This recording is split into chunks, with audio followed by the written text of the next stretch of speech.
Lors de la fête de la révélation du sexe de John et Anne, une note inattendue a transformé leur célébration en un champ de bataille d'accusations, remettant en cause leur mariage et leur confiance. Pourtant, une révélation inattendue d'une amie proche surgit, perturbant le tumulte et remodelant leur histoire de manière imprévue. Anne se tenait au milieu des décorations éclatantes, le cœur palpitant d'impatience, lorsque les amis et la famille se réunissaient dans le jardin pour la fête tant attendue de la révélation du sexe de l'enfant. Les rires et l'excitation emplissaient l'air, tourbillonnant autour du futur couple. John, son mari, se tenait à ses côtés, son sourire rejoignant le sien tandis qu'ils tenaient tous deux le ballon surdimensionné. Le moment est arrivé, leur chance de dévoiler le sexe de l'enfant qui l'attendait.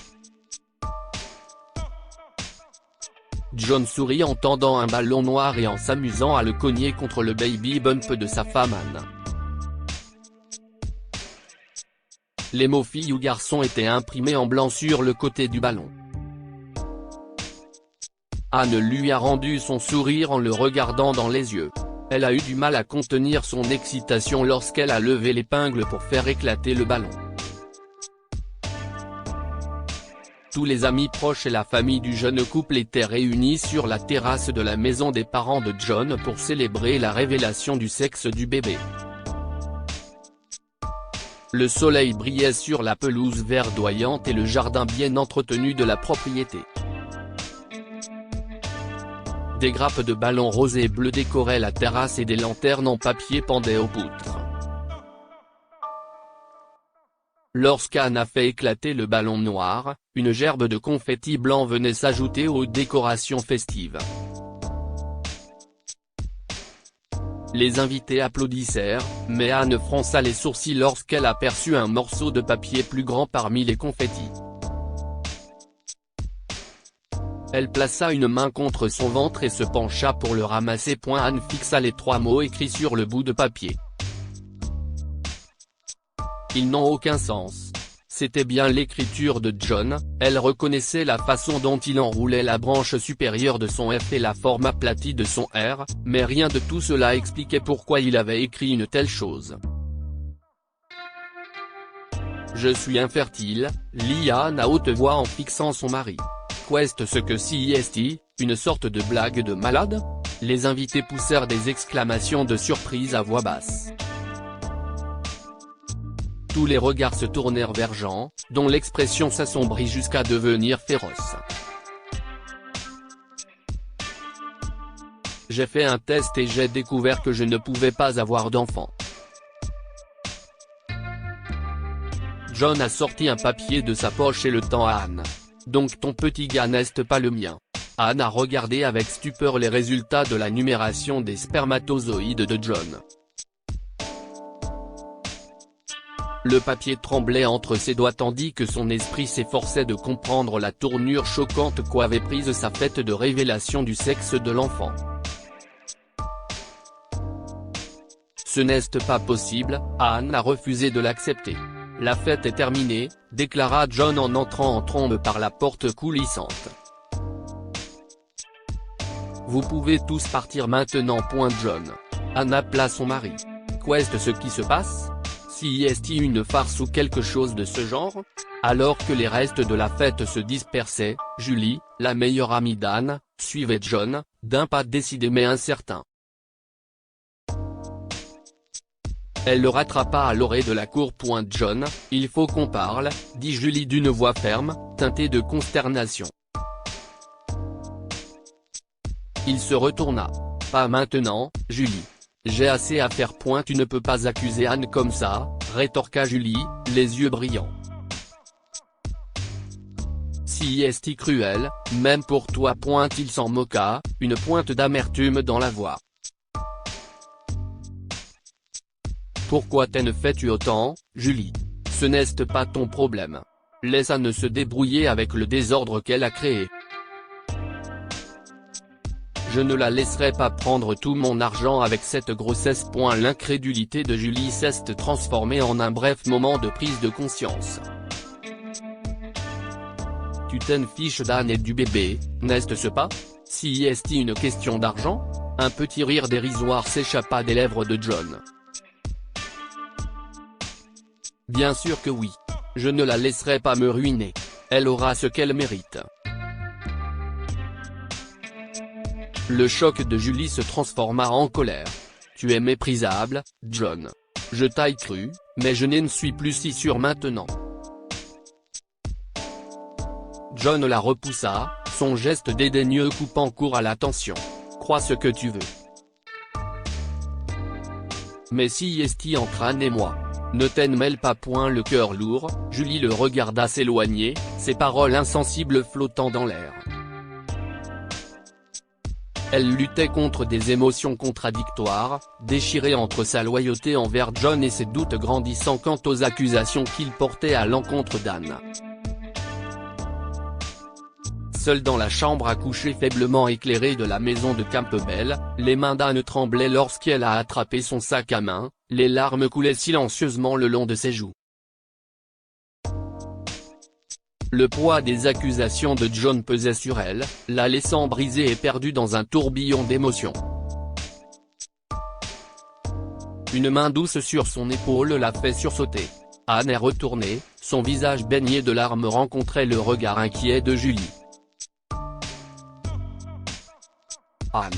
La voix de Julie était pleine d'empathie, ses yeux reflétaient le désarroi qu'elle ressentait pour son amie.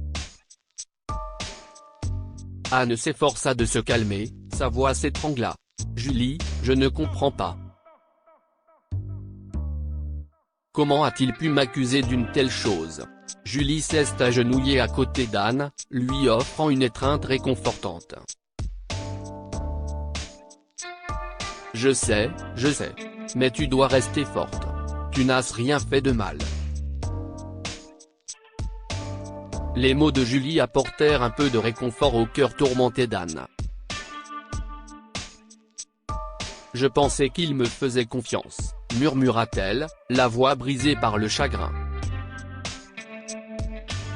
Ses propres peurs l'aveuglent, murmura Julie, le ton plein de conviction. Mais tu n'es pas seule dans cette situation, Anne. Je crois en toi. Anne s'est appuyée sur la présence réconfortante de Julie, y trouvant une lueur de force. Dans ce moment partagé, le soutien indéfectible de Julie est devenu une bouée de sauvetage pour Anne, l'aidant à rassembler les fragments de sa résolution brisée. Dans le salon cossu des Campbell, un silence pesant s'est installé lorsqu'Anne se tenait debout, face au visage sévère de M. et Madame Campbell. Toujours aussi têtu, John se tenait à leur côté, la bouche crispée. Je te donne une dernière chance de revenir sur ta décision, dit Anne d'une voix légèrement hésitante, mais avec une détermination sans faille. S'il te plaît, tu me connais. Tu sais que je ne pourrai jamais avant qu'Anne n'ait pu terminer, la voix de M. Campbell a coupé court à l'atmosphère tendue, pleine de fermeté. Anne, nous ne pouvons pas ignorer l'épreuve. John a clairement exprimé sa position. Nous n'allons pas rester là à te regarder ruiner le nom de notre famille. Les larmes coulèrent dans les yeux d'Anne, mais avant qu'elle ne puisse répondre, John ricana, accepte l'offre, Anne. Si est-il le moins que tu puisses faire après tout ce drame. Julie, incapable de supporter plus longtemps l'injustice, s'avança, la voix tremblante mais résolue. Arrêtez tous. Son emportement attira des regards étonnés. John, tu te crois malin, mais tu ne l'es pas, s'exclama Julie. Tu as orchestré ce désordre avec la révélation du sexe pour accuser Anne. Mais tu as menti à tout le monde, y compris à moi. La salle tombait dans un silence stupéfiant, la tension crépitant dans l'air. Julie a pris une grande inspiration, sa voix a tremblé mais est restée inébranlable. Anne ne ment pas. Mais devinez qui ment ? Je suis enceinte, et le père n'est autre que John. Les halètements résonnaient dans la pièce lorsque le poids de la révélation de Julie se fait sentir. Les larmes d'Anne se transformaient en choc et en soulagement, et les Campbell échangèrent des regards incrédules. Le visage de John se contorsionna dans une tentative futile de maintenir sa façade. Si est un mensonge. Tu ne peux rien prouver, cracha-t-il. Mais le mal était fait. La vérité planait dans l'air, témoignage accablant de la tromperie de John. L'incrédulité des Campbell vacillait, à la limite de la compréhension. Finalement, le couple âgé échangea un regard sans mots, mais résolu. La voix de Madame Campbell trembla, chargée d'un sentiment de tristesse qui transperça l'épaisse tension qui régnait dans la pièce. John, tes actes sont impardonnables. Non seulement tu as accusé Anne à tort, mais tu as trahi sa confiance et terni le nom de notre famille. Le regard sévère de Monsieur Campbell s'est posé sur son fils, sa déception se transformant en un puissant mélange de colère et de remords. Tu n'es plus le bienvenu ici. Par points les protestations de John s'effondrèrent sous le poids de la condamnation de ses parents. Il bafouilla d'incrédulité, essayant de sauver ce qui restait de sa fierté, mais leur résolution restait inflexible. Vous ne pouvez pas faire ça, dit John avec une voix fissurée par le désespoir. Les yeux de Madame Campbell débordèrent de larmes non versées, sa voix est chargée de certitude. Oh que oui, il est temps pour toi de faire face aux conséquences de tes actes.